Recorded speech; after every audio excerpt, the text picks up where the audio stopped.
tak bersih. Rakyat kata menteri kita tak selesai masalah.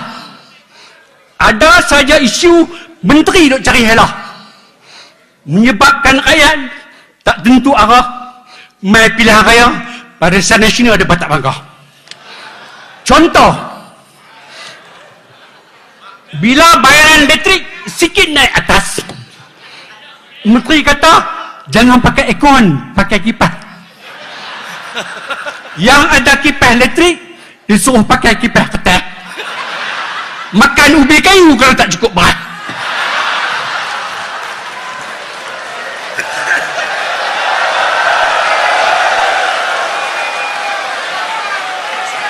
Sorak kat saya apa sorak kat atas? Dua-dua tu.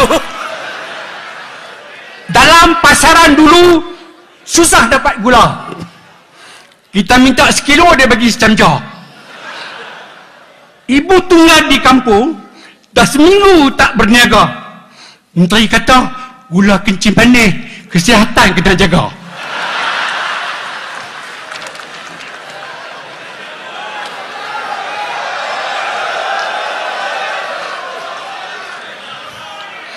Bila minyak pula mula-mula naik harga, menteri suruh kita berkongsi kereta.